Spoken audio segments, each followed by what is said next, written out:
All right. All right, so we ended on Friday with Jeffrey giving his account of the plant science experiment project. Okay, and then in the end of his chapter, he starts to feel what? He's the slacker, he's the kid who doesn't care, doesn't like school, but then how does he start to feel? You ready?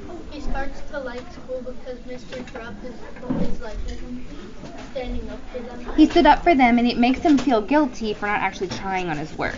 Okay, so let's start with Anna today. And she's still talking about the plant, so it's her point of view of the plant project. Looky there. All right. I didn't want my plant to die. I didn't want to put it in the box. Everybody was staring at me. I started crying. Mr. Terupt took me out into the hall. Anna, what's wrong? I don't want to kill my plant, I blurted out. My back slid down the wall and I put my head in my hands. We're not going to kill your plant. Mr. Terupt knelt down in front of me. Yes, you are, I said. If we put it in the box, it's going to kill it.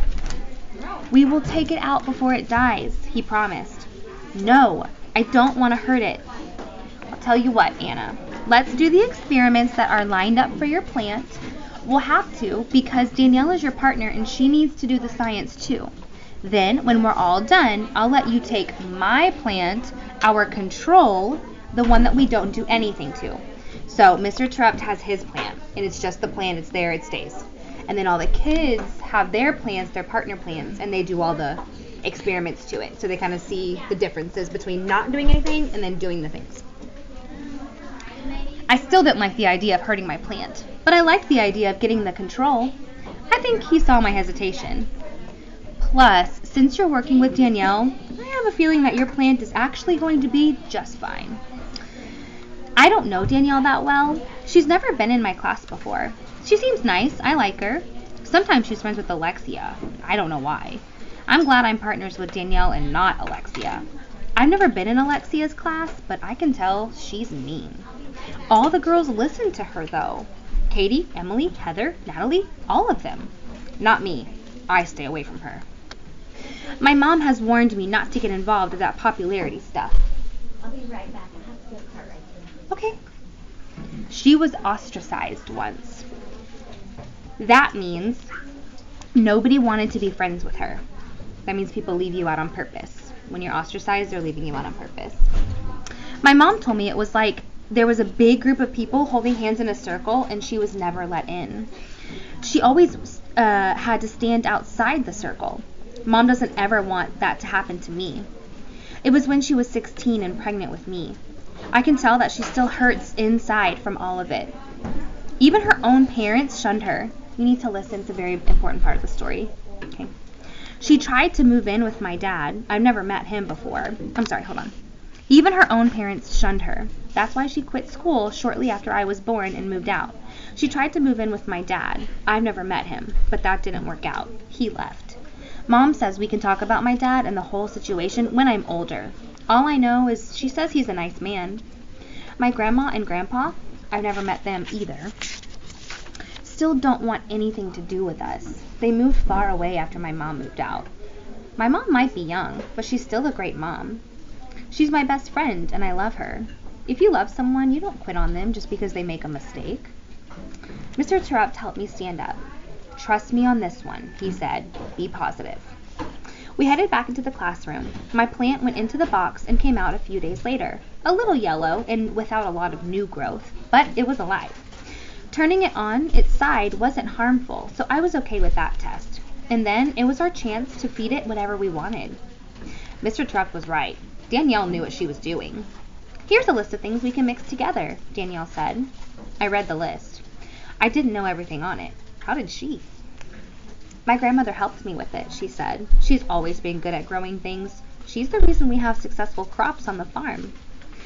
Both of us brought in some of the ingredients. We mixed them together and fed our plant. Ours was the only one to survive. It turned really green and grew and grew and grew. I took the control home, but Danielle and I decided to leave our plant in school. We kept feeding it and everyone watched it grow. It grew almost to the ceiling, wrapped itself around the cord to the blinds all the way up. Then one day, it was knocked over. Somehow, our super duper plant fell off the windowsill. Nobody knows how it happened. I have a pretty good idea, though. I bet Alexia did it. Because it happened when she was being nasty to Danielle. I'm thankful that Mr. Terupt let me take the control home. I didn't want her to hurt that one, too. I liked being Danielle's partner. I wonder now if Mr. Terupt knew what he was starting between me and Danielle. I wonder. Okay, I'm going to turn to Anna real quick. So, we did get her background. We got some background on her. Shh. Quiet. Okay. So, we got a glimpse of, I'm going to put the flashback signpost right here, or memory moment. Mom's, we're still recording. Okay. Mom's passed, okay, and she doesn't know a lot of her family, okay. I'm going to put that word ostracize.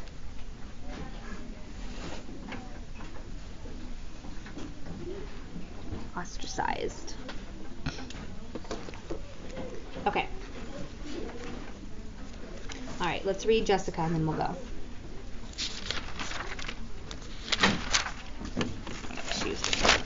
So see, they don't go in the same order every time. Okay. Act 2, Scene 1. Jessica. My daily routine included lunch with Alexia and the girls, minus Danielle and Anna. They sat alone. And then recess. Alexia found it funny to see how upset Danielle would get. Right about the same time, I was finishing the book, Belle Teal. I loved Belle. I wanted her to be my friend. She was honest and courageous. What would Belle do in my shoes? Well, that was easy. She would do the right thing. And doing the right thing meant giving someone a chance. Danielle didn't seem anything like Alexia made her out to be. I decided it was time to talk to Danielle and find out for myself. Act 2, Scene 2.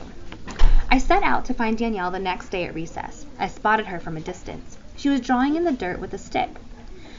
Hi, Danielle, I said as I approached, clutching my latest book, Where the Red Fern Grows, close to me. What do you want? She shot back, jabbing her stick too hard into the ground, causing it to snap in half. She turned away, and it sounded like she was crying. Are you okay? I walked closer. No, Lexi's being really mean to me, and it's all your fault. She threw her sticks on the ground. Okay, do you remember that lie? The lie that Alexia, concocted? My fault? She blamed me? And she's not saying this. See, there's no quotation marks. She's just, my fault? She blamed me? Why didn't I see it coming? It made perfect sense. I was the new girl, and my arrival pushed her out of the group.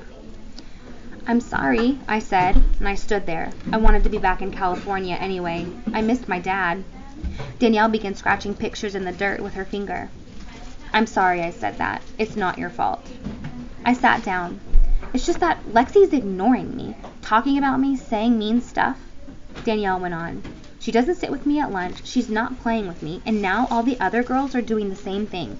They always do what Alexia says. Anna is the only one who is still nice, and I'm not supposed to be friends with her. Why not? I asked. My family, especially my grandma, think that she's a bad influence. I don't get it. My mom and dad, so this is just Danielle talking, okay, to Jessica about Anna.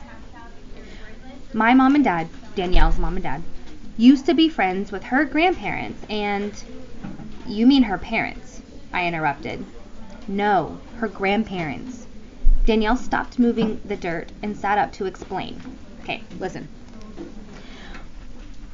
This is Danielle speaking. My mom and dad are 47.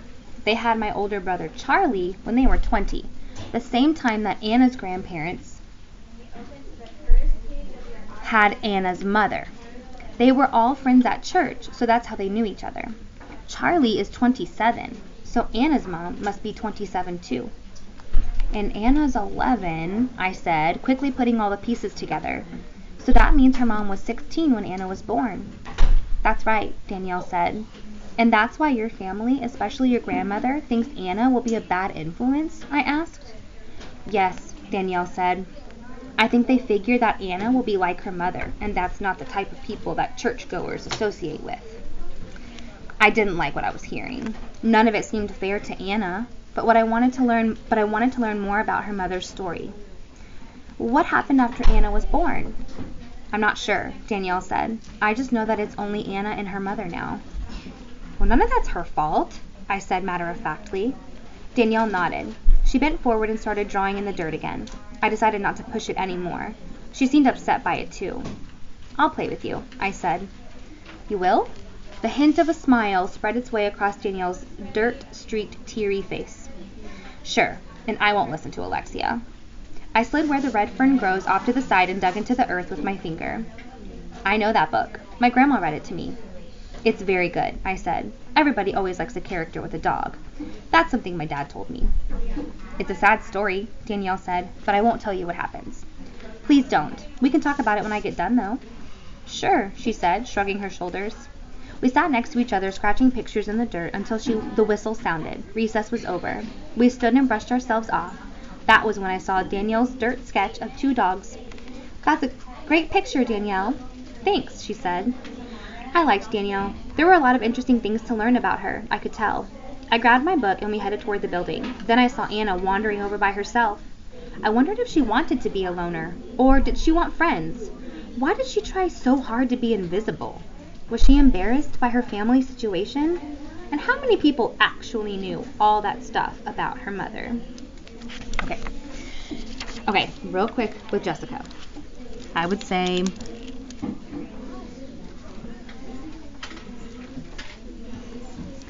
comforts and then befriends Danielle at recess.